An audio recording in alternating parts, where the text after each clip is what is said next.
Well, hi there, beautiful people. As the year rolls to an end, I feel my silly side come out. So, would you like to? Oops, I shouldn't be saying would you like to. Fancy adding a touch of British charm to your vocabulary today? Fancy adding a touch of British charm instead of saying, would you like to? Because, hey, guess what we're doing today? We're going to dive into British phrases that you may not be aware of. So, whether you're looking to impress or you just want to have a laugh, I've got something for you. And if you can see that huge Amazon package in the background and you're wondering what's going on, well, I'm pretty sure that I'm going to address it in a future video. So do hit like and subscribe because I guess I'm full of stories and sometimes full of drama. But today we're going to focus on these British phrases. Now, which of these phrases makes you feel, which of these phrases makes you feel like sipping tea with the Queen? Which phrase makes you feel like sipping tea with the Queen? Number one wouldn't dream of it.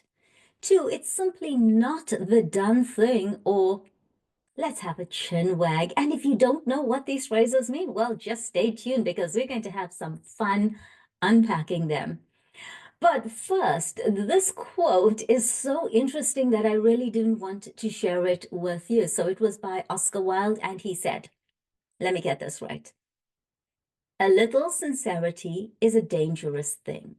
Okay, people don't like sincerity, but a great deal of it is absolutely fatal. Okay, so honesty might not be the best policy. I don't know. What are your thoughts? Go ahead, comment below. Let's have some fun today. And a little sincerity is a dangerous thing, but a great deal of it is absolutely fatal. It's probably why posh Brits master the art of polite exaggeration. Okay, now we're going to dive into a whole lot of different phrases, including the one, let's have a chin wag. And if you have no idea what that's all about, well, stay tuned. We're going to get to it. But did you know this fun fact? We're always learning, aren't we?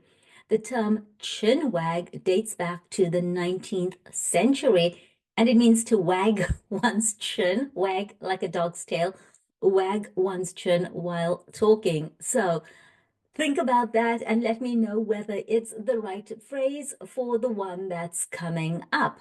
Let's dive. If you're ready, let's dive. No, not let's dive. Fancy diving into our 10 phrases. I think it's 10 today. All right. So the first one on our list is, ooh, one wouldn't dream of it. One wouldn't dream of it. I wouldn't dream of it.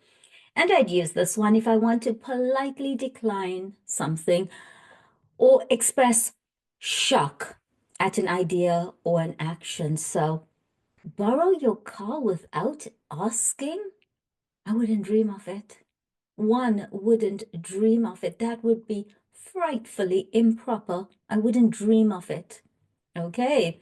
And the next one is, I'm dreadfully sorry. I'm not just sorry, I'm dreadfully sorry. And this is to offer a profuse apology, even for something minor, like I spilled some tea on your tablecloth, like big deal.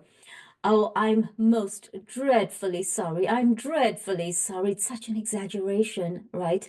And like I said, it's for a minor inconvenience. It's tea on a tablecloth. But I'm most dreadfully sorry. Are you ready for number three? Okay, what a ghastly affair. What a ghastly affair. And this is used to describe something really unpleasant or awkward, but in a posh but understated way. So the wedding was delayed because the bride showed up late. What a ghastly affair. Oh, but she made a good bride. She made a beautiful bride, but so late the wedding was delayed by 2 hours. What a ghastly affair. Yeah, you got to do the raised eyebrows. What a ghastly affair. Are you ready for number four? And if you're having fun, hit that like button. Okay. Good heavens above. Good heavens above. And this is a polite expression, a polite exclamation of surprise, or maybe even some mild shock. Okay. And I can hear myself using this one, and it relates to our example here. So she's getting married again. Really? Like for the fifth time? Okay, now what would a Brit say in a posh way?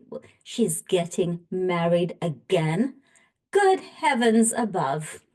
Okay, so she's getting married again for the fifth time. Good heavens above. Are you liking that one? Okay, let me know in the comments below. And remember chinwag? Well, let's go back to chinwag. Let's have a chinwag. Let's have a chin wag. So chin wagging, what do you think it means? Well, it's a suggestion to go and have a casual but sophisticated, yeah, bring out the pearls, but sophisticated chat. So let's have a chin wag. Oh, you've been abroad for ages. Let's have a chin wag over tea. I insist on hearing everything. Now, why are we even doing this lesson? You're probably not going to use any of these phrases. Well, sometimes in life we do things just for fun, and you might actually hear some of these phrases. So I think we can always learn, right? But yeah, I'm just kind of having fun with this one. So let's have a chin wag. Okay, so you've been abroad for ages. Let's have a chin wag over tea. And to be quite honest, I know a couple of people who do speak like this. Okay, and are we ready for number 6? It's simply not the done thing. It's simply not the done thing. And to be honest with you guys, I have some aunts who are quite posh when they speak and they use these phrases. It's simply not the done thing. And they use this when they want to highlight something that breaches, that breaks unwritten societal rules. So like I said, they're quite posh.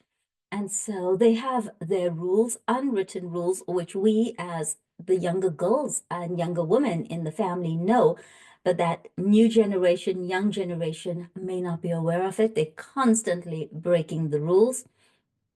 I remember an aunt complaining once that she went to visit someone, one of the younger generation, and this person was sitting in the lounge but on their phone all the time. And this really breaches these unwritten societal rules. Maybe they're a bit old-fashioned. And I remember her saying, it's simply not the done thing. Okay, it's simply not the done thing. So, what are other things that are simply not the done thing? Wearing trainers to the opera. I love going to La Scala in Milan. And nowadays I see people showing up in jeans and trainers, and I just feel it's so wrong. It's simply not the done thing. I think people should get all dressed up, should posh up to go to the opera. I don't know. What are your thoughts? So, wearing trainers to the opera, it's simply not the done thing. I mean, what are they going to do next? Bring popcorn? All right. Are you ready for number 7?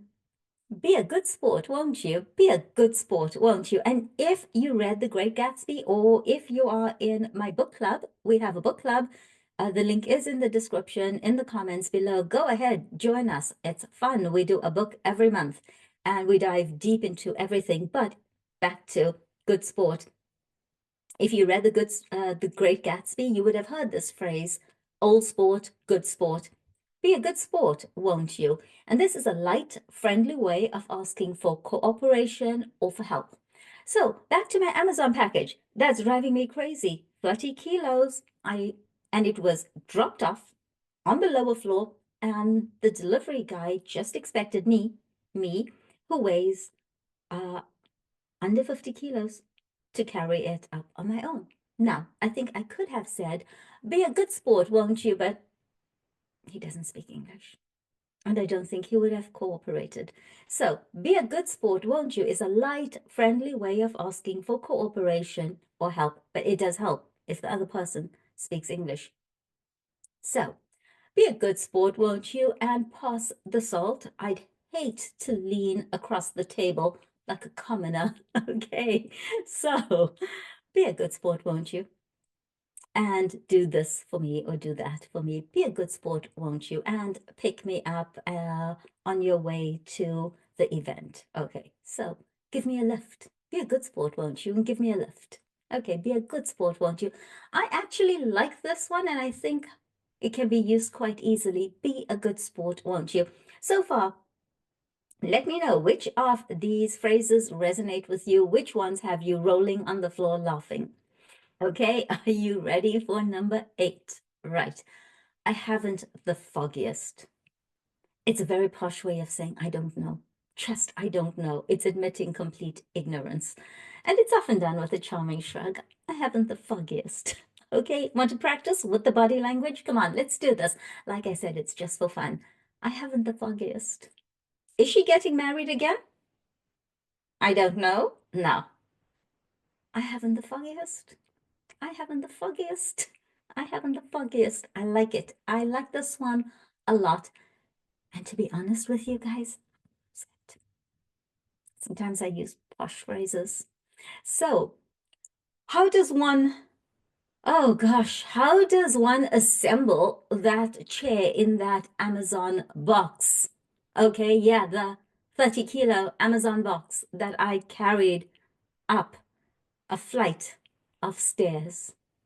When you are 45 kilos and the box is 30 kilos, it's a problem. So next step, next problem, how do I assemble this contraption, this new chair that I bought? I haven't the foggiest. I don't know. I don't have a clue. I haven't the foggiest. Okay, I haven't the foggiest. And if you're ready, we're going to dive into number 9 and 10. Number 9, quite right too. I agree with you. I'm expressing agreement. But it's often with a touch of superiority and moral high ground, like quite right too. Okay. He refused to let them into the restaurant without a reservation. Quite right too. I mean, they have standards, they have rules, and standards must be upheld. So I agree. Quite right too. Okay, quite right too. I like that one. He got annoyed because she was late for their date. Quite right too. It's impolite to show up late. Quite right too. So these British phrases have a lot to do with societal rules, don't they? And very often they do seem to be, there's a bit of critique involved, and that's what makes them such fun. Okay. And like I said, don't take them seriously, just play with them. And number 10 on our list, the last one on our list is, oh, how perfectly marvelous. And this one is when you use it when you want to show delight or admiration, great enthusiasm, genuine enthusiasm. So OMG, well, if I'm going to use these posh British phrases, I'm not going to go with the OMG. I'm going to just drop that and I'm going to say, oh, how perfectly marvelous. You bought me a Birkin? Really? Oh, how perfectly marvelous. I'm delighted. Oh, how perfectly marvelous. Okay. Now, quick run through of the phrases, and you're going to tell me in the comments which one you liked the best. Number 1, just type the number. One wouldn't dream of it. Like shock at the thought of doing something that's so inappropriate. One wouldn't dream of it. 2, I'm dreadfully sorry. Overly, politely apologetic. I'm dreadfully sorry that I spilled tea on your tablecloth. Number 3, what a ghastly affair. Remember the bride who showed up late? Yeah, what a ghastly affair. Good heavens above. Remember that story? Yeah, getting married for the first time. Good heavens above. Surprise, mild shock. Ooh, let's have a chin wag. Remember that one? You just got back from abroad. I want to know everything, darling. Everything. Let's have a chin wag. And number 6, it's simply not the done thing. Remember, I said my aunts say that. Yeah, sitting on your phone, scrolling on your phone while you've got guests. It's simply not the done thing. Number 7 is the one that I like. So I'm going to type 7 in the comments. Which one are you typing? Be a good sport, won't you? So asking for cooperation. It didn't work with the Amazon guy, but maybe it will work with someone else. Be a good sport, won't you? And help me with that. Number 8. I think lots of people use it, and I should be putting up both hands if I'm going to say 8. Right. Okay. I haven't the foggiest. I haven't the foggiest. And it's a posh way of admitting that you don't know. Just, I don't know. I haven't the foggiest. Number 9. Okay, I'm using both hands now. Number 9. Quite right, too. So I agree. And there's a bit of moral superiority. Like they want to come into the restaurant without a reservation and the manager turned them away. Well, quite right, too. Okay. He got annoyed with her because she was late. Well, quite right, too. I mean, she's wrong, isn't she? And number 10, oh, how perfectly marvelous. That Birkin bag. How perfectly marvelous. Delighted. Okay. Genuine enthusiasm. So, did you have fun with this fun, light-hearted, posh British phrases? If you did, please hit like and subscribe because everything that I do on my channel is trial and error. I'm trying to figure out what you guys want from me. So the more likes and the more views we get on a video, the more of that content we put out there. So I'm Mass, and I'm not going to use a posh British phrase. I'm going to use the phrase that I always use, and it's because I'm addicted to Italy. I love Italian food. I love Italian culture. So it's going to be ciao for now. And I'm off to deal with that Amazon package and putting that contraption together. Thanks for joining me today. Ciao.